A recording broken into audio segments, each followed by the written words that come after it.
അപ്പോൾ ഇനി നമുക്ക് നോക്കാനുള്ളത് ഫയർ ഫൈറ്റിംഗ് എക്യുപ്മെൻറ്റ്സിൻ്റെ സെക്കൻഡ് പാർട്ടാണ്. കുറച്ച് എക്യുപ്മെൻറ്റ്സ് നമ്മൾ ഡിസ്കസ് ചെയ്തു. ഇനി നമുക്ക് നോക്കാനുള്ളത് ഫയർ ഫൈറ്റിംഗ് വെഹിക്കിൾസിൻ്റെ ക്ലാസിഫിക്കേഷനാണ്. നമുക്ക് ഏത് ഫയർ ഫൈറ്റിംഗ് വെഹിക്കിൾ പോകുന്ന കണ്ടാലും നമുക്ക് ഫയർ എഞ്ചിനോ ഫയർ വെഹിക്കിളിനോ ഫയർ ഫൈറ്റിംഗ് വെഹിക്കിളിനോ മാത്രമേ നമുക്ക് പേരറിയുള്ളൂ. പക്ഷേ ഇതിന് ഓരോന്നിനും സ്പെസിഫിക്കേഷൻ ഉണ്ട്. ഓരോ സിറ്റുവേഷനിൽ യൂസ് ചെയ്യുന്ന ഫയർ എഞ്ചിന് അല്ലെങ്കിൽ ഫയർ ഫൈറ്റിംഗ് വെഹിക്കിളിന് ഓരോ പേരാണ്. അതിന് ഓരോന്നിനും അതിൻ്റേതായിട്ടുള്ള പ്രത്യേകതകളുണ്ട്. അപ്പോൾ ആദ്യം നമുക്ക് നോക്കാനുള്ളത് ക്രാഷ് ടെൻഡേഴ്സ് ആണ്. ക്രാഷ് ടെൻഡർ എന്ന് പറഞ്ഞാൽ പേര് തന്നെ ഉണ്ട്. സാധാരണ നമ്മൾ പ്ലെയിൻ ക്രാഷ് ആയി എന്നാണ് പറയുക അല്ലേ. അതിനെയാണ് അവിടെ ഓർത്ത് വെക്കേണ്ട കോഡ്. എയർക്രാഫ്റ്റ് ആക്സിഡൻസ് അല്ലെങ്കിൽ എയർക്രാഫ്റ്റിൽ ഫയർ ഉണ്ടാകുന്ന സമയത്ത് ആ ഒരു സിറ്റുവേഷനിൽ ഫയർ ഹാൻഡിൽ ചെയ്യാൻ നമ്മൾ ഉപയോഗിക്കുന്നതാണ് ഫയർ എഞ്ചിൻ്റെ പേരാണ് ക്രാഷ് ടെൻഡർ എന്ന് പറയുന്നത്. അപ്പോൾ സ്വാഭാവികമായിട്ടും ഒരു എയർക്രാഫ്റ്റ് എന്ന് പറയുമ്പോൾ അത്രയും സൈസുള്ള അത്രയും ആളുകളുള്ള അത്രയും ഏരിയയിൽ നിൽക്കുന്ന ഒരു സാധനം. ഇതിന് ഫയർ ഉണ്ടായി കഴിഞ്ഞാൽ ഹാൻഡിൽ ചെയ്യണമെങ്കിൽ നമുക്ക് ലാർജ് എമൗണ്ട് ഓഫ് വാട്ടർ വേണ്ടി വരും. അതേപോലെ തന്നെ അത്രയും പ്രഷറിൽ വെള്ളം കൊടുക്കേണ്ടി വരും. അത്രയും അഡ്വാൻസ്ഡ് ആയിട്ടുള്ള ടൂൾസ് എല്ലാം വേണ്ടി വരും. ഇതെല്ലാം നമ്മുടെ ഈ ക്രാഷ് ടെൻഡറിനകത്ത് ഉണ്ടാവും. അത് ആക്ച്വലി ഒരു ഫയർ എഞ്ചിൻ്റെ വെഹിക്കിളാണ്. ഇതിനകത്ത് എയർക്രാഫ്റ്റിൽ വരുന്ന ആക്സിഡൻസ് എയർക്രാഫ്റ്റിൻ്റെ ആക്സിഡൻസിന് ഡീൽ ചെയ്യുക അല്ലെങ്കിൽ അവിടെ ഉണ്ടാകുന്ന ഫയറിനെ ഡീൽ ചെയ്യുക എന്നുള്ളതാണ് ക്രാഷ് ടെൻഡറിൻ്റെ function. So crash tender is a fire tender especially equipped to deal aircraft accidents including firefighting. It is managed continuously during landing, taking off aircraft at airdrops. എന്ന് പറഞ്ഞാൽ ആ സ്ഥലത്ത് അവിടെ അങ്ങനെ നോക്കി ഒബ്സർവ് ചെയ്തുകൊണ്ടിരിക്കുന്നുണ്ടാവും. എന്തെങ്കിലും പ്രശ്നം ഉണ്ടെങ്കിൽ ഇവർ ഉടൻ ഇറങ്ങിയിട്ട് ആ ഫയറെല്ലാം സ്റ്റോപ്പ് ചെയ്യാനുള്ള ആക്ടിവിറ്റീസ് ചെയ്യും. അപ്പോൾ ഇതിൻ്റെ പ്രത്യേകത എന്ന് വെച്ചിട്ടുണ്ടെങ്കിൽ ഇതിനകത്ത് ഇതാണൊരു ക്രാഷ് ടെൻഡറിൻ്റെ ഫിഗർ. നിങ്ങൾക്ക് ഗൂഗിൾ ചെയ്ത് കഴിഞ്ഞാൽ ഇഷ്ടംപോലെ നല്ല ഫിഗേഴ്സ് കിട്ടും. ഇതിൻ്റെ പ്രത്യേകത എന്ന് വെച്ചിട്ടുണ്ടെങ്കിൽ ഇതിനകത്ത് ഹൈലി അഡ്വാൻസ്ഡ് ആയിട്ടുള്ള ടൂൾസ് എല്ലാം ഉണ്ടാവും ഈ എയർക്രാഫ്റ്റിൻ്റെ ഫയർ കൊണ്ട് ഉണ്ടാകുന്ന ആക്സിഡൻസ് പ്രിവെൻറ്റ് ചെയ്യാൻ വേണ്ടിയിട്ട്. ഓക്കെ, അപ്പോൾ അത്രയും കപ്പാസിറ്റി ഉള്ള മോട്ടറും എല്ലാം അതിനകത്ത് അവർ ഒക്യുപ്പൈ ചെയ്തിട്ടുണ്ടാവും. അടുത്തത് നമുക്ക് പറയാനുള്ളത് റെസ്ക്യൂ ടെൻഡേഴ്സ് ആണ്. ആ പേര് തന്നെ ഉണ്ട് റെസ്ക്യൂ ടെൻഡേഴ്സ്. റെസ്ക്യൂവിന് വേണ്ടിയിട്ടുള്ള ടെൻഡറാണ് അല്ലേ, അല്ലെങ്കിൽ അതിന് വേണ്ടിയിട്ടുള്ള വെഹിക്കിൾ. അതിനെയാണ് നമുക്ക് എമർജൻസി സിറ്റുവേഷൻ ഹാൻഡിൽ ചെയ്യാൻ വേണ്ടിയിട്ട്. ഇപ്പോൾ ഒരു ആക്സിഡൻറ്റ് ഉണ്ടായി അല്ലെങ്കിൽ കുറേ ആളുകൾ ബിൽഡിംഗ് പൊളിഞ്ഞ് അവിടെ അകപ്പെട്ടു, അങ്ങനെയുള്ള ഹൈലി എമർജൻസി സിറ്റുവേഷൻ ഹാൻഡിൽ ചെയ്യാൻ വേണ്ടിയിട്ട് നമ്മൾ യൂസ് ചെയ്യുന്ന ഫയർ ഫൈറ്റിംഗ് വെഹിക്കിളിന് പറയുന്ന പേരാണ് റെസ്ക്യൂ ടെൻഡർ. അത് ഇപ്പോൾ ഒരു ആക്സിഡൻറ്റ് ഉണ്ടായി കഴിഞ്ഞ ഒരു വെഹിക്കിളിനകത്ത് ആളുകൾ കുടുങ്ങിക്കഴിഞ്ഞാൽ നമുക്ക് തോന്നിയ പോലെ അവരെ പുറത്തോട്ട് എടുക്കാൻ കഴിയില്ല. കാരണം അവരുടെ കൈയും കാലൊക്കെ പല ഭാഗത്ത് ലോക്കായി കിടക്കുന്നുണ്ടാവും. അപ്പോൾ തീരെ എക്സ്പീരിയൻസ് ഇല്ലാത്ത അല്ലെങ്കിൽ ട്രെയിനിങ് കിട്ടാത്ത ഒരാൾ പോയിട്ട് അവരെ ഹെൽപ്പ് ചെയ്യാൻ നോക്കിക്കഴിഞ്ഞാൽ അവർക്ക് ഉപകാരത്തിനേക്കാളും ചിലപ്പോൾ ഉപദ്രവമായിരിക്കും ഉണ്ടാവുക. അവരുടെ കൈയിനോ കാലിനോ ഒക്കെ നല്ല രീതിയിൽ ഇഞ്ചുറിയും പരിക്കൊക്കെ പറ്റാനുള്ള ചാൻസ് ഉണ്ട്. അപ്പോൾ അങ്ങനത്തെ സിറ്റുവേഷൻ ഹാൻഡിൽ ചെയ്യാൻ വേണ്ടിയിട്ട് നമ്മൾ ട്രെയിനിങ് കൊടുത്ത് ചെയ്തിട്ടുള്ള ഒരാൾക്കാരാണ് ഈ റെസ്ക്യൂ ടെൻഡർ എന്നുള്ളത് ഉദ്ദേശിക്കുന്നത്. അപ്പോൾ റെസ്ക്യൂ ടെൻഡർ എന്ന് പറഞ്ഞാൽ അതൊരു ഫയർ ഫൈറ്റിംഗ് വെഹിക്കിളാണ്. അതിനകത്ത് അതിന് ട്രെയിനിങ് കിട്ടിയ ആളുകളും അതിന് വേണ്ട ഒരു എമർജൻസി സിറ്റുവേഷൻ ഹാൻഡിൽ ചെയ്യാൻ വേണ്ട എക്യുപ്മെൻറ്റ്സ് എല്ലാം അതിനകത്ത് ഉണ്ടാവും. സാധാരണ എമർജൻസി സിറ്റുവേഷൻ പറയുമ്പോൾ വെഹിക്കിൾ എക്സ്ട്രിക്കേഷൻ, അതുപോലെ തന്നെ ബിൽഡിംഗ് കൊളാപ്സസ്, അതേപോലെ തന്നെ കൺഫൈൻഡ് സ്പേസ് റെസ്ക്യൂ, ഇങ്ങനെ എവിടെയെങ്കിലുമൊക്കെ കുടുങ്ങിപ്പോകുന്ന ആളുകളെ രക്ഷിക്കാൻ വേണ്ടിയിട്ടാണ് സാധാരണ ഇത് ഉപയോഗിക്കാറ്. അതിനകത്ത് നല്ല രീതിയിലുള്ള എക്യുപ്മെൻറ്റ്സ് എല്ലാം അതിനകത്ത് ഉണ്ടാവും എന്നുള്ളത് നോക്കുക. എന്തൊക്കെ ഉണ്ടാവും എന്ന് വെച്ചിട്ടുണ്ടെങ്കിൽ ഹൈ ലിഫ്റ്റ് ജാക്കറ്റ് ഉണ്ടാവും, അതുപോലെ തന്നെ crane, cutting torch, circular saw എന്നൊക്കെ പറഞ്ഞിട്ടുള്ള ഒരുപാട് എക്യുപ്മെൻറ്റ്സ് അതിനകത്തുണ്ടാവും. ഇതെല്ലാം നിങ്ങൾ ജസ്റ്റ് ഒന്ന് വായിച്ചു നോക്കണം. ഇനി അടുത്തതാണ് ഹോസ് laying tender. Hose laying tender എന്ന് പറഞ്ഞാൽ നമുക്കിപ്പോൾ എക്സാമ്പിൾ പറയണം. കോളേജിലൊരു ഫയർ ഉണ്ടായി കഴിഞ്ഞാൽ നമുക്ക് വെള്ളം കിട്ടണമെങ്കിൽ സപ്പോസ് ഇവിടെ ഒന്നും വെള്ളമല്ല, നമുക്ക് കുളപ്പുള്ളിയിലുള്ള വെള്ളം എന്ന് വിചാരിക്കാം. അപ്പോൾ അവിടുന്ന് വെള്ളം ഇങ്ങോട്ട് കൊണ്ടുവരാൻ നമുക്ക് ഒരൊറ്റ ഹോസ് ഉണ്ടാവില്ല. നമ്മളെ ഹോസുകൾ തമ്മിൽ കണക്ട് ചെയ്തിട്ടൊക്കെ കൊണ്ടുവരേണ്ടി വരും. അങ്ങനെ കൊണ്ടുവരുന്ന സമയത്ത് ഫ്രിക്ഷൻ ലോസും പല ലോസ് കാരണം നമുക്ക് ആ വെള്ളത്തെ ഇങ്ങോട്ട് എത്തിക്കാൻ ഒരുപാട് ബുദ്ധിമുട്ടുകളുണ്ടാവും. അങ്ങനത്തെ സിറ്റുവേഷനിൽ നമ്മൾ ഒരുപാട് ലെങ്ത്തിലോട്ട് ഹോസ് വെക്കാൻ വേണ്ടിയിട്ട് നമ്മൾ യൂസ് ചെയ്യുന്നതാണ് ഹോസ് ലേയിങ് ടെൻഡർ. ആ പേര് തന്നെ ഉണ്ട്, ഹോസ് ലേ ചെയ്യാൻ ഉപയോഗിക്കുന്ന ഫയർ ഫൈറ്റിംഗ് വെഹിക്കിൾ. അതിൻ്റെ പേരാണ് hose laying tender. Large fires often require substantial quantities of water to be relayed from the nearest river or lake. അങ്ങനെ വലിയ സോഴ്സിൽ നമുക്ക് അത്രയും വെള്ളം നമ്മൾ കൊണ്ടുവരുന്ന സിറ്റുവേഷനിലാണ് നമ്മളിത് യൂസ് ചെയ്യുക. ഓക്കെ, സ്റ്റാൻഡേർഡ് ഹോസാണ് നമ്മൾ ഉപയോഗിക്കുന്നതെങ്കിൽ അതിനകത്ത് ഫ്രിക്ഷൻ ലോസ് എല്ലാം ഉണ്ടാവും. ഈ ലിമിറ്റേഷൻ ഓവർകം ചെയ്യാൻ വേണ്ടിയിട്ടാണ് നമ്മൾ ഹൈ വോളിയത്തിലുള്ള ഹൈ കപ്പാസിറ്റി ഉള്ള ഹോസുകൾ ഉപയോഗിക്കുന്നത്. അത് നമുക്ക് ഒരാളോ രണ്ടാളോ ഉപയോഗിച്ചുകൊണ്ട് ഇങ്ങനെ ലേ ചെയ്യാൻ പറ്റില്ല. അപ്പോൾ അതിന് സ്പെഷ്യലായിട്ടുള്ള വെഹിക്കിൾസ് വേണം. അതിന് യൂസ് ചെയ്യുന്ന വെഹിക്കിൾസിനെ പറയുന്ന പേരാണ് ഹോസ് ലേയിങ് വെഹിക്കിൾസ്. ഇതിൻ്റെ അഡ്വാൻറ്റേജ് എന്താണെന്ന് വെച്ചാൽ നമുക്ക് പെട്ടെന്ന് അത്രയും ലാർജ് ഡയമീറ്ററുള്ള ഹോസ് ലേ ചെയ്യാൻ പറ്റും. നല്ല ഹൈ കപ്പാസിറ്റി ഉള്ള ഇതിൽ റേഞ്ച് പറയുന്നുണ്ട് 3500 litre capacity per minute. 3500 litre per minute അത്രയും ഡിസ്ചാർജ് കപ്പാസിറ്റി ഉള്ള പൈപ്പുകൾ അല്ലെങ്കിൽ ഹോസ് ആണ് ഇതിനകത്ത് യൂസ് ചെയ്യുന്നത്. അപ്പോൾ നമുക്ക് ലാർജ് ഡിസ്റ്റൻസിലോട്ട് ഹൈ കപ്പാസിറ്റി ഉള്ള ഹോസ് നമുക്ക് ലേ ചെയ്യാൻ പറ്റും. അതാണ് അതിൻ്റെ പ്രത്യേകത. അപ്പോൾ നമ്മൾ ക്രാഷ് ടെൻഡറും പഠിച്ചു, റെസ്ക്യൂ ടെൻഡറും പഠിച്ചു, പിന്നെ നമ്മൾ പറഞ്ഞത് ഹോസ് ലേയിങ് ടെൻഡറും പഠിച്ചു. ഇനി അടുത്തതാണ് കൺട്രോൾ വാൻസ്. കൺട്രോൾ വാൻസും ആക്ച്വലി നമ്മൾ യൂസ് ചെയ്യുന്നത് എമർജൻസി സിറ്റുവേഷൻ യൂസ് ചെയ്യാൻ വേണ്ടിയിട്ട് തന്നെയാണ്, എമർജൻസി സിറ്റുവേഷൻ ഹാൻഡിൽ ചെയ്യാൻ വേണ്ടിയിട്ട് തന്നെയാണ്. പക്ഷേ അതിൻ്റെ ഒരു പ്രത്യേകത എന്താണെന്ന് വെച്ചിട്ടുണ്ടെങ്കിൽ ഇതിൽ അവർ എക്യുപ്മെൻസിനേക്കാളും അവർ കൂടുതൽ പ്ലാനിങ് സെഷനൊക്കെ ആയിരിക്കും ഉണ്ടാവുക. അതായത് ഒരു അതിൽ എമർജൻസി ആയിട്ടുള്ള ഒരു സിറ്റുവേഷൻ അവിടെ ഉണ്ട് നിൽക്കുക, അതിനെ പ്ലാൻ ചെയ്യാൻ വേണ്ടിയിട്ട് വണ്ടി പോകുമ്പോൾ തന്നെ അവിടെ നിന്നിട്ട് അതിൻ്റെ ഓഫീസേഴ്സിന് പ്ലാൻ ചെയ്യാൻ പറ്റിയ ഒരു ക്യാബിനും കൺട്രോൾ ക്യാബിനും കമ്മ്യൂണിക്കേഷൻ സിസ്റ്റംസ് എല്ലാം ഇതിനകത്ത് തന്നെ ഉണ്ടാവും. അതാണ് കൺട്രോൾ വാൻസിൻ്റെ പ്രത്യേകത. അപ്പോൾ അവർക്ക് അവിടെ നിന്ന് ഡിസ്കസ് ചെയ്ത് അപ്പോൾ തന്നെ ഒരു പ്ലാൻ തയ്യാറാക്കാനും അതിൻ്റെ എമർജൻസി ആക്ഷൻ പ്ലാൻ ഉണ്ടാക്കാനൊക്കെ പറ്റും. അപ്പോൾ നിങ്ങൾ ഓർത്ത് വെക്കേണ്ടത് കൺട്രോൾ എന്ന് കേൾക്കുമ്പോൾ കൺട്രോൾ വാൻസ്, എമർജൻസി കൺട്രോൾ ചെയ്യുന്ന ഒരു വാനാണ്. അതിനകത്ത് ഉണ്ടാവുന്നത് കൺട്രോൾ ക്യാബിൻ ഉണ്ടാവും, കമ്മ്യൂണിക്കേഷൻ സിസ്റ്റം ഉണ്ടാവും, പിന്നെ അഫ്കോഴ്സ് നമുക്ക് ഇത് ഹാൻഡിൽ ചെയ്യാൻ പറ്റിയ air bag, hydraulic pump, flood light, അങ്ങനത്തെ സാധനങ്ങൾ ഉണ്ടാവും. അതിന് പുറത്ത് ഈ കൺട്രോൾ ക്യാബിനും അതുപോലെ തന്നെ കമ്മ്യൂണിക്കേഷൻ സിസ്റ്റം ഉണ്ടാവും. കൺട്രോൾ ക്യാബിൻ എന്താണെന്ന് വെച്ചിട്ടുണ്ടെങ്കിൽ 5 to 6 പേഴ്സൺ അവിടെ ഇരുന്നിട്ട് നമുക്ക് ആ ഒരു സിറ്റുവേഷനെ ഹാൻഡിൽ ചെയ്യാൻ വേണ്ടിയിട്ട് ഡിസ്കസ് ചെയ്യാനും പ്ലാൻ തയ്യാറാക്കാൻ വേണ്ടിയിട്ടാണ്. അതാണ് കൺട്രോൾ വാൻസ് എന്നുകൊണ്ട് ഉദ്ദേശിക്കുന്നത് കേട്ടോ. അപ്പോൾ ഇത്രയും ഫയർ ഫൈറ്റിംഗ് വെഹിക്കിൾസ് ഉണ്ട്. എക്സാമിന് ചോദിക്കുക, ഫയർ ഫൈറ്റിംഗ് വെഹിക്കിൾസ് ലിസ്റ്റ് ചെയ്യാൻ വേണ്ടിയിട്ടായിരിക്കും, അല്ലെങ്കിൽ ഏതെങ്കിലും രണ്ടെണ്ണം പേര് തന്നിട്ട് അത് ഡിഫറൻഷിയേറ്റ് ചെയ്യാൻ അല്ലെങ്കിൽ അതിൻ്റെ വർക്കിംഗ് എക്സ്പ്ലെയിൻ ചെയ്യാൻ എന്തിനു യൂസ് ചെയ്യുന്നു അങ്ങനെ രൂപത്തിലുള്ള ക്വസ്റ്റ്യൻ ഉണ്ടാവുക. അപ്പോൾ നമ്മൾ ആദ്യം അതിൻ്റെ പേരുകൾ പഠിക്കുക. Crash tender, rescue tender, hose laying tender, control vans. Okay, ഓരോന്നും എന്താണ് കൃത്യമായിട്ട് പഠിക്കുക എന്നൂടെ ഞാൻ പറയാം. ക്രാഷ് ടെൻഡർ എന്ന് പറഞ്ഞിട്ടുണ്ടെങ്കിൽ എയർക്രാഫ്റ്റ് ആക്സിഡൻസ് അല്ലെങ്കിൽ എയർക്രാഫ്റ്റ് ഫയറുകൾ ഡീൽ ചെയ്യാൻ വേണ്ടിയിട്ടാണ് ക്രാഷ് ടെൻഡർ യൂസ് ചെയ്യുന്നത്. ഇതിനകത്ത് ഹൈ കപ്പാസിറ്റി ഉള്ള മോട്ടറും പമ്പും എല്ലാം ഉണ്ടാവും. അത്രയും ഹൈലി അഡ്വാൻസ്ഡ് ആയിട്ടുള്ള ടൂൾസ് എല്ലാം അതിനകത്ത് ഉണ്ടാവും. കാരണം എയർക്രാഫ്റ്റ് ആക്സിഡൻസ് എന്ന് പറയുമ്പോൾ ഒരു വലിയ രൂപത്തിലൊരു ആക്സിഡൻസ് ആയിരിക്കും. അപ്പോൾ അത് ഡീൽ ചെയ്യണമെങ്കിൽ അത്രയും എക്യുപ്മെൻറ്റ്സ് അതിനകത്ത് വേണം. അതിന് എന്തൊക്കെ ഉണ്ട് എന്നുള്ളത് ലിസ്റ്റ് ചെയ്തിട്ടുണ്ട്, നിങ്ങൾ ജസ്റ്റ് ഒന്ന് വായിച്ച് നോക്കുക. പിന്നെ നമ്മൾ പറഞ്ഞ റെസ്ക്യൂ ടെൻഡറാണ്. റെസ്ക്യൂ ടെൻഡർ എന്ന് പറഞ്ഞിട്ടുണ്ടെങ്കിൽ ആക്സിഡൻസ് അല്ലെങ്കിൽ ബിൽഡിംഗ് കൊളാപ്സ് ഒക്കെ ഡീൽ ചെയ്യാനാണ് റെസ്ക്യൂ ടെൻഡർ ഉപയോഗിക്കുന്നത്. അപ്പോൾ സ്വാഭാവികമായിട്ട് ഇതിനകത്ത് ആളുകളെ റെസ്ക്യൂ ചെയ്യാൻ വേണ്ട ഒരു ഇതിൽ കുടുങ്ങി കിടക്കുന്ന ആളുകളെ പുറത്തോട്ട് എടുക്കാനും ഒക്കെ വേണ്ട എല്ലാ എക്യുപ്മെൻറ്റ്സും ഈ റെസ്ക്യൂ ടെൻഡറിനകത്ത് ഉണ്ടാവും. High lift jacks, cranes, cutting torch, circular saw എന്നൊക്കെ പറഞ്ഞിട്ടുള്ള എല്ലാ സാധനങ്ങളും ഇതിനകത്ത് ഉണ്ടാവുന്നത് ഓർത്ത് വെക്കുക. പിന്നെ നമ്മൾ പറഞ്ഞ ഹോസ് ലേയിങ് ടെൻഡറാണ്. ലാർജ് ഡയമീറ്ററുള്ള ഹൈ കപ്പാസിറ്റി ഉള്ള ഹോസ് ലേ ചെയ്യാൻ ഉപയോഗിക്കുന്ന ടെൻഡറിനെയാണ് ഹോസ് ലേയിങ് ടെൻഡർ എന്ന് പറയുന്നത്. പിന്നെ നമ്മൾ കൺട്രോൾ വാൻസിനെ കുറിച്ച് പറഞ്ഞു. ഇതിനകത്ത് ഒരു കമ്മ്യൂണിക്കേഷൻ സിസ്റ്റവും അതുപോലെ തന്നെ control cabin emergency situation plan ചെയ്യാൻ വേണ്ടിയിട്ട് ഉപയോഗിക്കുന്ന ഒരു ഫാനാണ് കൺട്രോൾ വാൻ, അല്ലെങ്കിൽ ഫയർ ഫൈറ്റിംഗ് വെഹിക്കിളാണ് കൺട്രോൾ വാൻ. ഇത്രയും പഠിക്കുക. ഇനി ഇതിനേക്കാൾ കൂടുതൽ നോട്ട്സ് നിങ്ങൾക്ക് ഗൂഗിൾ ചെയ്ത് നോക്കിയാൽ കുറേ കിട്ടുട്ടോ. ഇത് ഞാൻ ജസ്റ്റ് ഒരു ഓരോ ഐഡിയക്ക് വേണ്ടി മാത്രം പറഞ്ഞു. കൂടുതലായിട്ട് വേണ്ടവർ ജസ്റ്റ് ഗൂഗിൾ ചെയ്താൽ മതി. ഇനി അടുത്തത് നമുക്ക് സിലബസിൽ പറഞ്ഞിട്ടുള്ളത് miscellaneous equipments used in fire fighting, അല്ലെങ്കിൽ അതിന് പറയുന്ന വേറൊരു പേരാണ് സ്മോൾ ഗിയർ. സ്മോൾ ഗിയർ അല്ലെങ്കിൽ miscellaneous equipments used in fire fighting.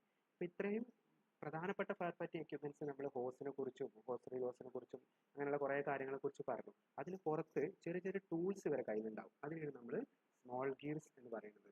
നിങ്ങൾക്ക് ശരിക്കും ഒരു ഫയർ സ്റ്റേഷൻ വിസിറ്റ് ചെയ്തിട്ടുണ്ടെങ്കിൽ നിങ്ങൾക്ക് ഈ ടൂൾസ് എല്ലാം അവരിങ്ങനെ സ്റ്റോർ ചെയ്ത് വെച്ചിട്ടുള്ള ഓരോ സ്ഥലത്ത് കറക്റ്റായിട്ട് വെച്ചിട്ടുള്ളത് നിങ്ങൾക്ക് കാണാൻ പറ്റും. അപ്പോൾ എന്തൊക്കെ ടൈപ്പ് ടൂൾസ് ആണ് അല്ലെങ്കിൽ എന്തൊക്കെ ടൈപ്പ് സ്മോൾ ഗിയർ എന്ന മെക്കാനിക്കലിലെ ഗിയർ എന്ന് ഉദ്ദേശിക്കുന്നത് ചെറിയ ടൂൾസ് എന്നുള്ള അർത്ഥത്തിലാണ് കേട്ടോ. അപ്പോൾ സ്മോൾ ഗിയർ അല്ലെങ്കിൽ miscellaneous equipments used in fire fighting. അപ്പോൾ അതിൽ ഫസ്റ്റ് നമുക്ക് പറയുന്നത് കട്ടിംഗ് എവേ ടൂൾസ് ആണ്. കട്ടിംഗ് എവേ മുറിക്കാൻ വേണ്ടിയിട്ടുള്ള സോസ് ഉണ്ട്, ആക്സസ് ഉണ്ട്, ചിസൽ ഉണ്ട്, ഇതൊക്കെ അവരുടെ ക്യാബിനകത്ത് ഉണ്ടാവും. അതുപോലെ തന്നെ ബ്രേക്കിംഗ് ഇൻ ടൂൾസ്, ബ്രേക്ക് ചെയ്യാൻ വേണ്ടിയിട്ട് നമുക്ക് ഹാമേഴ്സ്, ക്രൗബാസ്, ഇത് സ്പെസിഫിക് ആയിട്ട് അങ്ങനെ എടുത്ത് ചോദിക്കൂല ഇന്ന ടൈപ്പ് ടൂൾ എന്ന് പറഞ്ഞിട്ട്, ജനറൽ ആയിട്ട് ക്വസ്റ്റ്യൻ ഉണ്ടാവുള്ളൂ. അപ്പോൾ പറ്റുന്ന അത്രയും പേരുകൾ പഠിച്ചു വെക്കുക. ദെൻ ടേണിംഗ് ഓവർ ടൂൾസ് ഉണ്ട്. ടേണിംഗ് ഓവർ എന്ന് പറഞ്ഞാൽ രണ്ടെണ്ണത്തിന് സെപ്പറേറ്റ് ചെയ്യാൻ വേണ്ടിയിട്ട് സ്പേഡ്സ്, ഫോക്സ്, സീലിംഗ് ഹുക്സ് ഒക്കെ പറഞ്ഞിട്ടുള്ള. അടുത്തത് റെസ്ക്യൂ ഗിയേഴ്സ് ഉണ്ട്, റെയിൽ സ്പ്രെഡർ, ജാക്ക്, റാംസ് പോലുള്ളത്. ദെൻ ട്രാൻസ്പോർട്ട് ടൂൾസ്, ഒരു ഭാഗത്ത് നിന്ന് മറ്റൊരു ഭാഗത്ത് ട്രാൻസ്പോർട്ട് ചെയ്യാൻ വേണ്ടിയിട്ട് folding stretchers, slings, hoisting gear. Then lighting equipments. Lighting equipments നിങ്ങളുടെ സിലബസിൽ സെപ്പറേറ്റ് ആയിട്ട് എടുത്ത് പറഞ്ഞിട്ടുണ്ട്. അപ്പോൾ അതൊന്ന് സ്ട്രെസ് ചെയ്ത് പഠിക്കണം. ബാക്കിയുള്ളതൊക്കെ നിങ്ങൾക്ക് പറ്റുന്ന ഒരു 4 എണ്ണം എങ്കിലും പഠിക്കുക എന്നുള്ളതാണ് നല്ലത്. അപ്പോൾ ലൈറ്റിംഗ് എക്യുപ്മെന്റ്സ് എന്ന് പറയുമ്പോൾ torch, hand lamp, tripod mounted lamp, search lamp, അത് നമുക്ക് ഡീറ്റെയിൽഡ് ആയിട്ട് പഠിക്കണം. നമുക്കിതിൽ കുറച്ചെണ്ണം ഞാൻ ലിസ്റ്റ് ചെയ്തിട്ടുണ്ട്. അറ്റ്ലീസ്റ്റ് അതെങ്കിലും നിങ്ങൾ എക്സാമിന് പഠിക്കാം കേട്ടോ.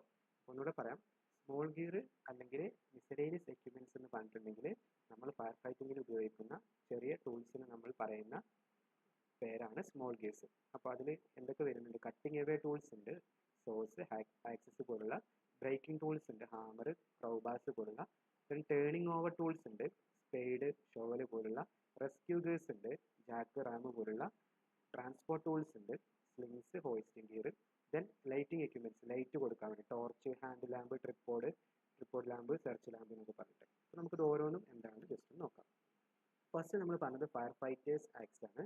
അപ്പോൾ ഇത് ഭയങ്കര ഫേമസ് ആയിട്ടുള്ള സാധനമാണ് ഫയർ ഫൈറ്റേഴ്സ് ആക്സ് എന്ന് പറയുന്നത്. അവർക്കത് ഹാൻഡിൽ ചെയ്യാൻ പറ്റുന്ന, കയ്യിൽ പിടിക്കാൻ പറ്റുന്ന സൈസിലുള്ള ആക്സ് ആണ്. അപ്പോൾ അത് എന്തിനാണെന്ന് വെച്ചിട്ടുണ്ടെങ്കിൽ നമുക്ക് കട്ട് ചെയ്യാൻ വേണ്ടിയിട്ട് യൂസ് ചെയ്യുന്ന ആക്സുകളാണ്. എമർജൻസി സിറ്റുവേഷനിൽ ഒരു ഭാഗം നമുക്ക് കട്ട് ചെയ്തെടുക്കേണ്ടി വരും, അതിൻ്റെ ഉള്ളിലോട്ട് കിടക്കാനൊക്കെ വേണ്ടിയിട്ട് അതിന് യൂസ് ചെയ്യുന്നതാണ് ഫയർ ഫൈറ്റേഴ്സ് ആക്സ് എന്ന് പറയുന്നത്. ദെൻ സീലിംഗ് ഹുക്സ് ഉണ്ട്, അല്ലെങ്കിൽ എന്ന് പറയുന്ന പേര് pipe poles. It is used in turning over and pulling operation. സാധാരണ എന്തെങ്കിലും വലിക്കാനൊക്കെ വേണ്ടിയിട്ടാണ് നമ്മൾ ഈ സീലിംഗ് ഹുക്സുകൾ യൂസ് ചെയ്യുക. ഒരു ഷേപ്പ് നിങ്ങൾക്ക് കാണാൻ പറ്റും. അപ്പോൾ എക്സാമിന് നല്ല മാർക്കിന് ചോദിക്കുകയാണെങ്കിൽ സിമ്പിളായിട്ടൊരു ഫിഗറൊക്കെ നിങ്ങൾക്ക് വരക്കാം. പിന്നെ ക്രൗബാസ് ഉണ്ട്. ക്രൗബാസ് നമ്മൾ യൂസ് ചെയ്യുന്നത് നെയിൽസ്, ആണികളൊക്കെ എടുക്കാൻ വേണ്ടിയിട്ട്, അല്ലെങ്കിൽ രണ്ട് പാർട്ടുകളെ തമ്മിൽ സെപ്പറേറ്റ് ചെയ്യാൻ, അതിനൊക്കെയാണ് സാധാരണ നമ്മൾ ഈ ക്രൗബാസ് ഉപയോഗിക്കുന്നത് കേട്ടോ. ദെൻ പാഡ് ലോക്ക് റിമൂവർ ഉണ്ട്. അത് കേട്ടാൽ തന്നെ അറിയാം, നമുക്ക് ലോക്കുകൾ മുറുക്കാൻ വേണ്ടി, ലോക്കുകൾ അൺലോക്ക് ചെയ്യാൻ വേണ്ടിയിട്ടൊക്കെയാണ് പാഡ് ലോക്ക് റിമൂവർ യൂസ് ചെയ്യുന്നത്. ദെൻ കട്ടേഴ്സ് ആൻഡ് ഷീയേഴ്സ് ഉണ്ട്. This used for cutting metal bolt and pad lock. Cut ചെയ്യാൻ വേണ്ടിയിട്ടാണ് നമ്മൾ സാധാരണ കട്ടർ എന്ന് പറഞ്ഞ സാധനം യൂസ് ചെയ്യുന്നത്. ദെൻ സ്പ്രെഡർ ഉണ്ട്. സ്പ്രെഡർ എന്ന പേര് തന്നെ ഉണ്ട്, രണ്ട് പോയിന്റുകൾ തമ്മിൽ സ്പ്രെഡ് ചെയ്യാം എന്ന് പറഞ്ഞാൽ എക്സ്പാൻഡ് ചെയ്യാം, അവ തമ്മിൽ സെപ്പറേറ്റ് ചെയ്യാൻ യൂസ് ചെയ്യുന്നതാണ് സ്പ്രെഡർ എന്ന് പറയുന്നത്. പിന്നെ റബ്ബർ ഗ്ലൗസ് ഉണ്ട്. ഗ്ലൗസ് നമുക്ക് ഫയർ ഫൈറ്റ് ചെയ്യുന്ന സമയത്ത് അവർക്ക് ഇഞ്ചുറീസ് ഒന്നും പറ്റാതിരിക്കാൻ വേണ്ടിയിട്ടാണ് റബ്ബർ ഗ്ലൗസ് യൂസ് ചെയ്യുന്നത്. ഇത്രയാണ് ലിസ്റ്റ് ചെയ്തിട്ടുള്ളത്. ഇതിലുള്ള ബാക്കിയുള്ളതൊക്കെ നിങ്ങൾക്ക് വേണമെങ്കിൽ കുറച്ചെണ്ണം കൂടിയൊക്കെ ഇതിന് പഠിച്ചെടുക്കാവുന്നതേ ഉള്ളൂ. ഹാമറൊക്കെ എന്തിനാണെന്നൊക്കെ നിങ്ങൾക്ക് അറിയും, കോമൺ ആയിട്ട് നമുക്ക് അറിയുന്നതാണ്. കുറച്ചെണ്ണം കൂടി ഗൂഗിളൊക്കെ നോക്കിയിട്ട് ഒന്ന് ലിസ്റ്റ് ചെയ്ത് വെക്കാം, ആറ് മാർക്കിന് ചോദിച്ചാൽ എഴുതാൻ വേണ്ടിയിട്ട്. അപ്പോൾ നമ്മൾ കട്ടിങ് ആദ്യം ഈ മെയിൻ ഹെഡിങ്ങുകളും അതിൻ്റെ എക്സാമ്പിൾ എഴുതുക, അതിൻ്റെ മാർക്കിനനുസരിച്ച് ഇലോബറേറ്റ് ചെയ്ത് എഴുതുക, ഒന്ന് രണ്ടെണ്ണം എക്സ്പ്ലെയിൻ ചെയ്ത് എഴുതുക. കട്ടിങ് അവേ ടൂൾസ് ഉണ്ട്, ബ്രേക്കിംഗ് ടൂൾസ് ഉണ്ട്, ടേണിംഗ് ഓവർ ടൂൾസ് ഉണ്ട്, റെസ്ക്യൂ ഗിയർ ഉണ്ട്, ട്രാൻസ്പോർട്ട് ടൂൾ ഉണ്ട്. ഇനി നമുക്ക് പ്രധാനപ്പെട്ട ലൈറ്റിംഗ് എക്യുപ്മെന്റ് ഇത് എടുത്ത് ചിലപ്പോൾ അങ്ങനെ തന്നെ ചോദിക്കും. Lamps and lighting setup or lighting tools used in fire fighting, അത് സെപ്പറേറ്റ് ആയിട്ട് തന്നെ ചോദിക്കും. അപ്പോൾ അത് നമ്മൾ വൃത്തിക്ക് തന്നെ പഠിക്കണം. നമ്മൾ സർച്ച് ലൈറ്റ്സ് ഉണ്ട്, അതുപോലെ തന്നെ ഫ്ലഡ് ലൈറ്റ്സ് ഉണ്ട്. സർച്ച് ലൈറ്റ് എന്ന് പറഞ്ഞാൽ നമ്മൾ സാധാരണ കയ്യിൽ ഉപയോഗിക്കുന്ന ടോർച്ച് ആവാം, അങ്ങനെയാണെങ്കിൽ നമ്മൾ സർച്ച് ലൈറ്റ് എന്ന് പറയാം. ഫ്ലഡ് ലൈറ്റ് നമുക്കറിയാം ഗാലറിയിലൊക്കെ ഉള്ള ഹൈ ലൈറ്റുകളാണ്, അപ്പോൾ അത് ട്രിപ്പോർഡിലൊക്കെ വെച്ച് സെറ്റ് ചെയ്തിട്ടുള്ളതാണ് ഫ്ലഡ് ലൈറ്റ് എന്ന് പറയുന്നത്. പിന്നെ വൈഡ് ഏരിയയിലൊക്കെ ഇലുമിനേഷൻ കൊടുക്കാൻ വേണ്ടിയിട്ടാണ്. പിന്നെ ഫ്ലാഷ് ലൈറ്റ് എന്ന് വെച്ചാൽ ടോർച്ച് തന്നെയാണ്. അപ്പോൾ പിന്നെ നമുക്ക് കോമൺ ആയിട്ട് യൂസ് ചെയ്യുന്നതാണ് നമ്മളെ ഹെഡിൽ, നമ്മുടെ ഹെൽമെറ്റിൽ ഉപയോഗിക്കുന്ന ലാമ്പ്. അപ്പോൾ നമുക്ക് ഫ്രീ ആയിട്ട് ഹാൻഡ് ഫ്രീ ആയിട്ട് ഉപയോഗിക്കാം, അതാണ് ഹെൽമെറ്റ് മൗണ്ടഡ് ലൈറ്റ് എന്ന് പറയുന്നത്. അപ്പോൾ നമ്മുടെ കൈയും എല്ലാം ഫ്രീ ആയിരിക്കും. മറ്റേ ടോർച്ച് ആകുമ്പോൾ നമ്മൾ കയ്യിൽ പിടിക്കുമ്പോൾ കൈ കൊണ്ട് പിന്നെ വേറെ ആക്ടിവിറ്റീസ് ചെയ്യാൻ പറ്റില്ല, ഒരു കയ്യിൽ ടോർച്ച് ആയിരിക്കും. അപ്പോൾ അത് ഒഴിവാക്കാൻ വേണ്ടിയിട്ട് ഹെൽമെറ്റ് മൗണ്ടഡ് ലൈറ്റ്. അപ്പോൾ എക്സാമിന് ചോദിച്ചു കഴിഞ്ഞാൽ നിങ്ങൾ എഴുതേണ്ടത് search light, flood light, flash light, helmet mounted light, ഇത്രയാണ് ഉള്ളത്. അത് ഓരോന്നും എന്തിനാണ് യൂസ് ചെയ്യുന്നത് നോക്കാം. അതിൻ്റെ ഫിഗർ ഇവിടെ കൊടുത്തിട്ടുണ്ട്. ഇനി അപ്പോൾ അതോടുകൂടി ലൈറ്റ് കഴിഞ്ഞു, മിസ്സലേനിയസ് എക്യുപ്മെന്റ്സ് എല്ലാം നമ്മൾ ലിസ്റ്റ് ചെയ്തു. ഇനി നമുക്ക് നോക്കാനുള്ളത് റോപ്പ്. ഇത് സിലബസിൻ്റെ ലാസ്റ്റ് പറഞ്ഞിട്ടുള്ള ടോപ്പിക് ആണെങ്കിലും ക്വസ്റ്റ്യൻ റിപ്പീറ്റ് ചെയ്ത് ചോദിക്കുന്ന ഏരിയയാണ് റോപ്പ്. ഒരു ഫയർ ഫൈറ്റിംഗ് ഉണ്ടാകുന്ന സമയത്ത് നമുക്ക് ഏറ്റവും കൂടുതൽ ആവശ്യം വരുന്ന ഒരു ടൂളാണ് റോപ്പ് അല്ലെങ്കിൽ കയർ എന്ന് പറയുന്ന സാധനം. കാരണം ഇപ്പോൾ ഒരു ഫയർ ഫൈറ്റർ ഏറ്റവും ടോപ്പിലെത്തി അവിടെ നിന്ന് ഒരാൾ താഴോട്ട് ഇറക്കണം, അല്ലെങ്കിൽ എന്തെങ്കിലും ഒരു ടൂള് താഴെ നിന്ന് മുകളിലോട്ട് കൊണ്ടുപോകണം, ഇതിനൊക്കെ നമുക്ക് റോപ്പ് വേണം. അപ്പോൾ ഈ റോപ്പ് തോന്നിയ പോലെ റോപ്പ് യൂസ് ചെയ്ത് കഴിഞ്ഞാൽ ആളുകളുടെ ജീവൻ വെച്ചുള്ള കളിയാണ്. അപ്പോൾ റോപ്പ് നമുക്ക് സ്ട്രെങ്ത് ഇല്ലാത്ത അല്ലെങ്കിൽ സ്റ്റാൻഡേർഡ് ഇല്ലാത്ത റോപ്സ് ഒക്കെ യൂസ് ചെയ്ത് കഴിഞ്ഞാൽ പകുതി വെച്ചത് പൊട്ടാനും പല അപകടങ്ങൾ വേറെ ഉണ്ടാവാൻ ചാൻസ് ഉണ്ട്. അപ്പോൾ ഈ ഫയർ ഫൈറ്റിങ്ങിന് ഉപയോഗിക്കുന്ന സ്പെഷ്യലായിട്ടുള്ള റോപ്പുകൾ ഏതൊക്കെയാണ്, അതിൻ്റെ മെറ്റീരിയൽ ഏതൊക്കെയാണെന്നൊക്കെയാണ് ഇനി നമ്മൾ ഡിസ്കസ് ചെയ്യാൻ പോകുന്നത്. സാധാരണ നമ്മൾ കോട്ടൺ കയർ, ജൂട്ട്സ് കൊണ്ടൊക്കെയാണ് ഉണ്ടാക്കുക. പിന്നെ ആ കയറിൻ്റെ ഒരു പ്രത്യേകത പറയേണ്ടത്, എസ് ടൈപ്പ് കയറുണ്ട്, ഇസെഡ് ടൈപ്പ് ഉണ്ട്, അതൊക്കെ ജസ്റ്റ് വായിച്ചു വിട്ടാൽ മതി. അപ്പോൾ റോപ്സ് എന്ന് പറയുമ്പോൾ നമുക്കതിന് യൂസ് ചെയ്യുന്ന മെറ്റീരിയൽസ് 3 ടൈപ്പ് മെറ്റീരിയൽ നമ്മൾ സാധാരണ യൂസ് ചെയ്യുക. Natural fibre, man-made or synthetic fibre, steel.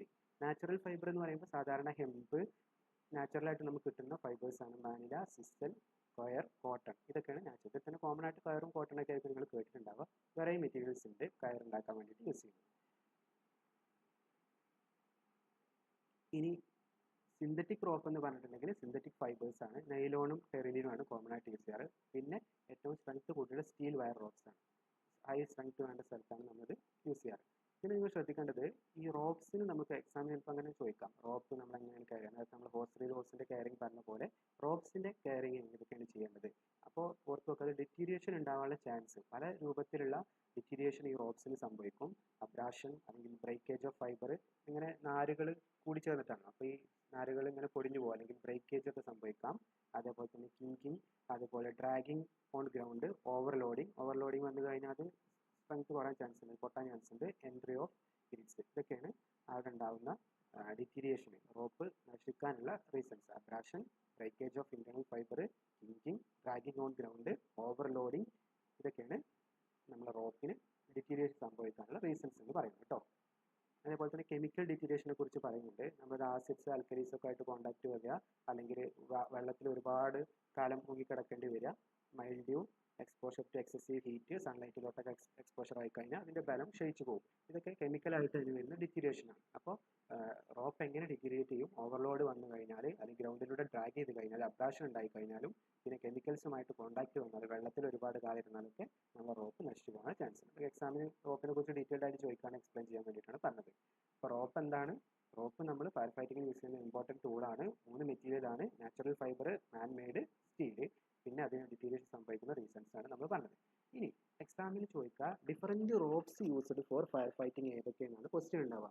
അപ്പോൾ നിങ്ങൾ ആ പേരുകൾ പഠിച്ചു വെക്കുക. എല്ലാതും സ്പെസിഫിക് ആയിട്ട് അങ്ങനെ എടുത്ത് ചോദിക്കില്ല.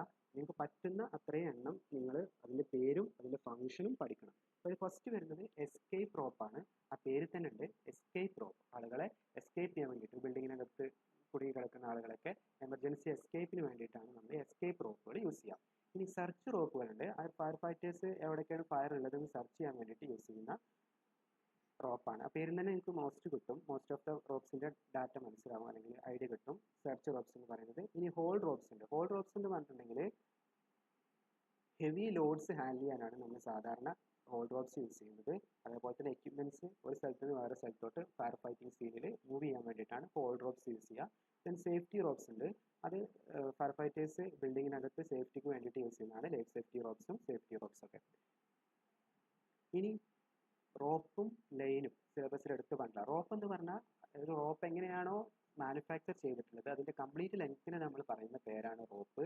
റോപ്പിന് നിങ്ങൾ ആവശ്യത്തിനനുസരിച്ച് കട്ട് ചെയ്യുകയാണെങ്കിൽ, ഓരോ പർപ്പസിനും ഓരോ ലെങ്ത്തുള്ള റോപ്പായിരിക്കും നമുക്ക് വേണ്ടി വരും. അങ്ങനെ കട്ട് ചെയ്യുമ്പോൾ നമുക്ക് കിട്ടുന്നതിനാണ് നമ്മൾ ലൈൻ എന്ന് പറയുന്നത് കേട്ടോ. അപ്പോൾ റോപ്പ് തന്നെയാണ് ലൈൻ, അല്ലെങ്കിൽ ലൈൻ തന്നെയാണ് റോപ്പ്. കംപ്ലീറ്റ് ലൈൻ തന്നെ വലുത് റോപ്പായിരിക്കും. അതിന് കട്ട് ചെയ്യുമ്പോൾ അതിനെ നമ്മൾ ലൈൻ എന്ന് പറയും. സിമ്പിളായിട്ട് നമുക്ക് അങ്ങനെ പഠിക്കാം. ഒറിജിനലുള്ള ലെങ്ത്ത് റോപ്പാണ്, അത് നമുക്ക് പർപ്പസ്ഫുള്ളി കട്ട് ചെയ്യുമ്പോൾ നമുക്ക് അതിന് ലൈൻ എന്ന് പറയാം. അപ്പോൾ എക്സാമിന് ചിലപ്പോൾ റോപ്പായിരിക്കും ചോദിക്കുക, ചിലപ്പോൾ ലൈൻ ആയിരിക്കും ചോദിക്കുക. ആക്ച്വലി റോപ്പും ലൈനും ആൾമോസ്റ്റ് സെയിം ആണ്. പല ടൈപ്പ് ലൈനുകളുണ്ട്. അത് റോപ്പ് തന്നെയാണ്, ചെറിയ ചെറിയ ഡിഫറൻസ് ഉള്ളൂ. റെസ്ക്യൂ ലൈന് നമ്മൾ എമർജൻസി സിറ്റുവേഷനിൽ ഒരു സ്ഥലത്ത് നിന്ന് വേറെ സ്ഥലത്തോട്ട് മൂവ് ചെയ്യാനാണ്. ലോവറിംഗ് ലൈന് ആ പേര് തന്നെ ഉണ്ട്, എന്തെങ്കിലും സാധനം ഹൈറ്റിൽ നിന്ന് താഴോട്ടും കൊണ്ടുവരാനൊക്കെ വേണ്ടിയിട്ടാണ്. പഞ്ച് ലൈൻസ് നമ്മൾ സാധാരണ യൂസ് ചെയ്യുന്നത് സെയിൽസ് ഒക്കെ സെക്യൂർ ചെയ്യാൻ വേണ്ടിയിട്ടാണ്, സെയിൽസിനെ കെട്ടാൻ വേണ്ടിയിട്ടാണ്. ദെൻ ടെയിൽ ലൈൻസ് ഉണ്ട്, ഷിപ്പിലും ബോട്ടിലൊക്കെ യൂസ് ചെയ്യുന്ന ലൈൻസ് ആണ്. പിന്നെ ലോങ് ലൈനും ഷോർട്ട് ലൈനും ആ പേര് തന്നെ ഉണ്ട്. ലോങ് ലൈൻ എന്ന് പറയുമ്പോൾ നല്ല ലോങ് ഡിസ്റ്റൻസിൽ നമുക്ക് യൂസ് ചെയ്യുന്നതാണ്. ഷോർട്ട് ലൈൻ എന്ന് പറയുമ്പോൾ വളരെ കുറച്ച് ഏരിയയിൽ കുറച്ച് ലെങ്ത്തിൽ യൂസ് ചെയ്യുന്നതാണ് ഷോർട്ട് ലൈൻ എന്ന് പറയുന്നത്. പിന്നെ എസ്കേപ്പ് ലൈൻ ആൾറെഡി നമ്മൾ പറഞ്ഞു, എസ്കേപ്പ് ചെയ്യാൻ വേണ്ടിയിട്ടാണ്. ഗൈ ലൈൻ എന്ന് പറഞ്ഞു കഴിഞ്ഞാൽ ആങ്കർ ഒബ്ജക്ട്സ് ഒക്കെ ആങ്കർ ചെയ്യാൻ വേണ്ടിയിട്ടാണ് നമ്മൾ യൂസ് ചെയ്യുന്നത്. ബോബിൻ ലൈൻ എന്ന് പറഞ്ഞിട്ടുണ്ടെങ്കിൽ ഈസി സ്റ്റോറേജിന് വേണ്ടിയിട്ടാണ്. ഇതെല്ലാതൊന്നും പഠിക്കണമെന്ന് ഞാൻ പറയില്ല, പറ്റുന്ന അത്രയും എണ്ണം പഠിച്ചിട്ട് പോകും. ഗൈഡ് ലൈൻ ആയിട്ട് പേര് തന്നെ ഉണ്ട്, ഗൈഡ് ചെയ്യാൻ വേണ്ടിയിട്ടാണ്. ഫയർ ഫൈറ്റേഴ്സിന് ഗൈഡൻസ് കൊടുക്കാനാണ് എവിടേക്കാണ് ഫയർ ലൈൻ ഉള്ളത്. ഇത്രയാണ് അതിനകത്ത് ലൈൻസിനെ കുറിച്ച് പറയാനുള്ളത്. അപ്പോൾ റോപ്പും ലൈനും, റോപ്പ് ഏതൊക്കെയാണ്, റോപ്പ് എന്താണ്, ഏതൊക്കെ ടൈപ്പ് റോപ്പ് മെറ്റീരിയൽ ഉണ്ട്, റോപ്പിൻ്റെ classification, escape, search, haul, safety, life safety. ഈ ചെറിയ റോപ്പിനെ നമ്മൾ പറയുന്ന പേരാണ് line, rescue, lowering, punch, tail line. ആ പേരുകൾ പഠിച്ചെടുക്കുക. Short line, long line, guy line, bobbin line, belt, guide, person line. ഇനി നമുക്ക് നോക്കാനുള്ളത് നോട്ട്സ് ആണ്. നോട്ട്സ് നമ്മൾ പറഞ്ഞു ചെറിയ ലെങ്ത് ഉള്ളതിനെയാണ് നമ്മൾ നോട്ട്സ് എന്ന് പറയുന്നത്, ലൈൻസ് എന്ന് പറയുന്നത്. ഇനി ആ ലൈൻസുകൾ തമ്മിൽ ജോയിൻ ചെയ്യേണ്ടി വരും, അതിനാണ് നമ്മൾ നോട്ട്സ് എന്ന് പറയുന്നത്. ഓക്കെ, കെട്ടുക, മലയാളത്തിൽ കെട്ടുക എന്ന് പറയും. അപ്പോൾ എങ്ങനെയാണ് ഇത് കെട്ടുക, ഏതൊക്കെ ടൈപ്പ് നോട്ട്സുകളുണ്ട്? നമുക്ക് എല്ലാതും ജസ്റ്റ് നോട്ട്സ് എന്ന് പറഞ്ഞ് അല്ലെങ്കിൽ കെട്ടുക എന്ന് പറഞ്ഞ് ഒഴിവാക്കാൻ പറ്റില്ല. ഫയർ ഫൈറ്റിങ്ങിൽ ഓരോ സിറ്റുവേഷനും ഓരോ ടൈപ്പ് നോട്ട്സ് ആണ് ഉണ്ടാവുക. അപ്പോൾ ഇതിൽ നോക്കൂ, ഫസ്റ്റ് വൺ ബോ ലൈൻ നോട്ടാണ്. ഇത് ഇതിന് ഓരോന്നിനും ഓരോ പേര്. അപ്പോൾ എക്സാമിന് വരക്കാൻ പറ്റുമോ വെച്ച് കഴിഞ്ഞാൽ പറ്റുന്നവർ വരക്കുക, അല്ലെങ്കിൽ അതിൻ്റെ പേരെങ്കിലും ഓർത്ത് വെക്കുക. Bowline knot, then butterfly knot, clove hitch knot, square knot. ഓരോന്നിൻ്റെ ഫിഗർ ഇവിടെ കൊടുത്തിട്ടുണ്ട്. ഇത് കണ്ടില്ല, ഒരു ബട്ടർഫ്ലൈൻ്റെ ഷേപ്പാണ്, അതുകൊണ്ടാണ് ആ പേര് ബട്ടർഫ്ലൈ നോട്ട് എന്ന് പറഞ്ഞത്. ദെൻ നമുക്ക് ക്ലൗ ഹിച്ച് നോട്ട്, സ്ക്വയർ നോട്ട്, അങ്ങനെ ഓരോ ടൈപ്പ് നോട്ടുകൾ ഇതിൽ ലിസ്റ്റ് ചെയ്തിട്ടുണ്ട്. അതിലിപ്പോൾ ബോലൈൻ നോട്ടാണ് നമ്മൾ ഏറ്റവും കോമൺ ആയിട്ട് യൂസ് ചെയ്യുന്നത്, പെട്ടെന്ന് കെട്ടാനും വായിക്കാനും ഒക്കെ പറ്റിയതാണ് ബോലൈൻ എന്ന് പറഞ്ഞത്. ദെൻ സ്ക്വയർ നോട്ട് ഉണ്ട്. സ്ക്വയർ നോട്ട് അതേപോലെ തന്നെ പെട്ടെന്ന് അയക്കാനും ഒക്കെ പറ്റുന്നതാണ്. സെയിലേഴ്സാണ് സാധാരണ അത് യൂസ് ചെയ്യാറ്. ദെൻ ക്ലൗ ഹിച്ച് ഉണ്ട്. പിന്നെ വരുന്നത് half hitch, double fisherman knots, butterfly നോട്ടൊക്കെ ഉണ്ട്. ഇതിൽ കുറച്ചെണ്ണം ഞാനിവിടെ സ്പെസിഫിക് ആയിട്ട് കൊടുത്തിട്ടുണ്ട്, ഇതെങ്കിലും നിങ്ങൾ പഠിച്ചു പോവുക. ബോലൈൻ എന്ന് പറഞ്ഞിട്ടുണ്ടെങ്കിൽ നോൺ സ്ലിപ്പിംഗ് ആണ്. അതുപോലെ തന്നെ തമ്പ് നോട്ട് എന്ന് പറഞ്ഞിട്ടുണ്ടെങ്കിൽ സിമ്പിൾ സ്റ്റോപ്പർ ആയിട്ട് യൂസ് ചെയ്യുന്നതാണ്. റീഫ് നോട്ട് എന്ന് പറഞ്ഞിട്ടുണ്ടെങ്കിൽ ഫ്രീക്വൻ്റ് ആയിട്ട് അൺടൈം ചെയ്യേണ്ട സിറ്റുവേഷനിലാണ് യൂസ് ചെയ്യുക. ചെയർ നോട്ട് എന്ന് പറഞ്ഞിട്ടുണ്ടെങ്കിൽ അൺകോൺഷ്യസ് ആയിട്ടുള്ള ആളുകൾ, ആ പേര് തന്നെ ഉണ്ട്. ചെയറിലൊക്കെ നിങ്ങൾ കണ്ടിട്ടില്ലേ, പണ്ട് വെള്ളപ്പൊക്കം ഉണ്ടായിരുന്നപ്പോൾ ചെയറിലൊക്കെ ആൾക്കാരെ വെച്ചിട്ട് താഴോട്ട് കയറ് വെച്ചിട്ട് കൊണ്ടുവരുന്നത്. അപ്പോൾ അങ്ങനത്തെ സിറ്റുവേഷനിൽ അൺകോൺഷ്യസ് ആയിട്ടുള്ള ആളുകളെ, അല്ലെങ്കിൽ വയ്യാത്ത ഹാൻഡിക്യാപ്ഡ് ആയിട്ടുള്ള ആളുകളൊക്കെ ചെയറിൽ കെട്ടിയിട്ട് അങ്ങനെ കൊണ്ടുപോകുന്ന നോട്ടിന്, അങ്ങനെയുള്ള കെട്ടിനെ പറയുന്ന പേരാണ് chair knot. Then half hitch ഉണ്ട്, സക്ഷൻ ഹോസിനെ സെക്യൂർ ചെയ്യാൻ വേണ്ടിയിട്ടാണ്. ക്ലൗ ഹിച്ച് ഉണ്ട്. ക്ലൗ ഹിച്ച് എന്ന് പറഞ്ഞാൽ റോപ്പ് ലൈനെ സെക്യൂർ ചെയ്യാൻ വേണ്ടിയിട്ടാണ്. അങ്ങനെ ഓരോ ടൈപ്പ് നോട്ട്സും അതിൻ്റെ യൂസും പറഞ്ഞിട്ടുണ്ട്. അപ്പോൾ ഇത്രയും നിങ്ങൾ നോട്ട്സിൻ്റെ ഭാഗത്ത് നോക്കണം. പറ്റുന്ന അത്രയും നോട്ട്സിൻ്റെ പേരും അതിൻ്റെ യൂസും പഠിച്ചു വെക്കുക. ഓക്കെ, ഇത്രയാണ് ഈ ഒരു പോർഷനിലുള്ളത്. ഈ പോർഷനിൽ നമ്മൾ ഡിസ്കസ് ചെയ്ത് എന്തൊക്കെയാണെന്ന് ജസ്റ്റ് ഒന്ന് ഓടിച്ച് പറയാം. നമ്മൾ ആദ്യം പറഞ്ഞത് ഫയർ ഫൈറ്റിംഗ് വെഹിക്കിൾസിനെ കുറിച്ചാണ്. അതിൽ നമുക്ക് ക്രാഷ് ടെൻഡർ ഉണ്ട്, റെസ്ക്യൂ ടെൻഡർ ഉണ്ട്, hose line tender, control vans, പിന്നെ small gear for miscellaneous equipments ആണ് ഫയർ ഫൈറ്റിംഗ് യൂസ് ചെയ്യുന്ന എക്യുപ്മെൻറ്റ്സ്. അതിൽ cutting away tools, breaking in tools, turning tools, rescue gear, transporting tools, lighting equipments. അതിൽ സിലബസിൽ എടുത്ത് പറഞ്ഞിട്ടുള്ള ലൈറ്റിംഗ് എക്യുപ്മെൻറ്റ്സ് സ്ട്രെസ് ചെയ്ത് പഠിക്കുക. സെർച്ച് ലൈറ്റ് ഉണ്ട്, ഹെഡ് ലൈറ്റ് ഉണ്ട്, ഫ്ലഡ് ലൈറ്റ് ഉണ്ട്, അതുപോലെ തന്നെ ഹെൽമെറ്റ് മൗണ്ടഡ് ലൈറ്റ് ഉണ്ട്. ദെൻ റോപ്പാണ്. റോപ്പിൻ്റെ ക്ലാസിഫിക്കേഷൻ, മെറ്റീരിയൽ, ഏതൊക്കെ ടൈപ്പ് റോപ്പ് ഉണ്ട്, ഓരോന്നിൻ്റെ ഫംഗ്ഷൻ എന്താണ്, ലൈൻ എന്താണ്, ഏതൊക്കെ ടൈപ്പ് ലൈൻ ഉണ്ട്,